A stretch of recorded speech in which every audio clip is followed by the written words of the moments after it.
નમસ્તે મિત્રો, સ્વાગત છે તમારું આજના ફરી એક નવા વિડીયોમાં. તો આજે આપણે વિડીયોમાં વાત કરશું ધોરણ 10 અને ધોરણ 12ની માર્કશીટમાં નામમાં સુધારો કરવાની સંપૂર્ણ પ્રક્રિયા વિશે. જો તમારે ધોરણ 10 અથવા ધોરણ 12 કે કોઈ પણ માર્કશીટમાં તમારે નામમાં ભૂલ રહી ગઈ છે અથવા કોઈ કારણસર ભૂલ આવેલી છે તો તેને કઈ રીતે સુધારી શકાય તેની આપણે આગળ આ વિડીયોમાં વાત કરવાના છીએ. તો મિત્રો, વિડીયો અંત સુધી જોતા રહેજો. ચેનલમાં નવા હો તો ચેનલ સબસ્ક્રાઈબ કરી લેજો, જેથી તમને આવી અવનવી માહિતીના વિડીયોની નોટિફિકેશન મળતી રહે. તો ચલો મિત્રો, આપણે વિડીયોની શરૂઆત કરીએ.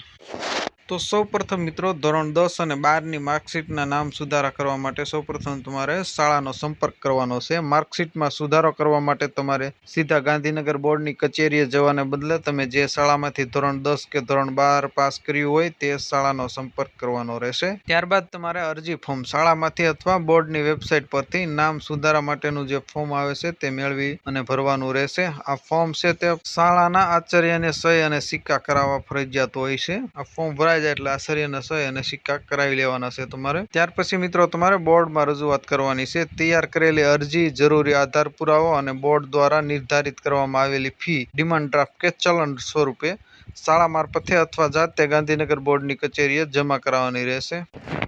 ત્યાર પછી મિત્રો, આપણે જે ફોર્મ છે તેની સાથે અટેચમેન્ટ એટલે કે જરૂરી ડોક્યુમેન્ટ જોડવાના છે તેની આપણે વાત કરીએ મિત્રો. તો તમે અહીં સ્ક્રીનમાં જોઈ શકો છો ભૂલવાળી અસલ માર્કશીટ, જે ઓરિજિનલ માર્કશીટ છે અને પાસિંગ સર્ટિફિકેટ છે તે બંને તમારે જરૂરિયાત પડશે. ત્યાર પછી શાળા છોડ્યાના પ્રમાણપત્ર એટલે કે LC, આચાર્યની સહી સિક્કાવાળી પ્રમાણિત નકલ. ત્યાર પછી જન્મના દાખલાની નકલ. જો નામ કે અટક સંપૂર્ણપણે બદલી હોય તો સરકારી ગેઝેટ, ગવર્મેન્ટ ગેઝેટની નકલ અથવા નોટરી કરાવેલું એફિડેવિટ સોગંદનામાની જરૂરિયાત પડશે. ત્યાર પછી આધાર કાર્ડ અથવા અન્ય કોઈ માન્ય ઓળખપત્રની નકલ, જેમ કે ચૂંટણી કાર્ડ છે, પાન કાર્ડ છે, પાસપોર્ટ છે વગેરે ચાલી શકે. ત્યાર પછી મિત્રો, યાદ રાખો, જો નામ કે સ્પેલિંગની ભૂલ શાળાની જનરલ રજિસ્ટર GR બુકમાં સાચી હોય અને માત્ર માર્કશીટમાં જ ભૂલ આવી હોય તો સુધારો ખૂબ સરળતાથી થઈ શકે છે. તમે સૌથી પહેલા તમારી જૂની શાળાના આચાર્ય અથવા ક્લાર્કનો સંપર્ક કરશો તો તેઓ તમને અરજી તૈયાર કરવામાં અને આગળની પ્રક્રિયા માટે સચોટ માર્ગદર્શન આપશે. જો તમારે ડુપ્લિકેટ કોઈ માર્કશીટ ખોવાઈ ગઈ હોય અને ફરીથી મગાવી હોય, કોઈ સર્ટિફિકેટ ખોવાઈ ગયેલા હોય અથવા ધોરણ 10 છે, ધોરણ 12 છે, કોલેજની વગેરે માર્કશીટ છે તે પણ તમે ઓનલાઈન બોર્ડની વેબસાઇટ પરથી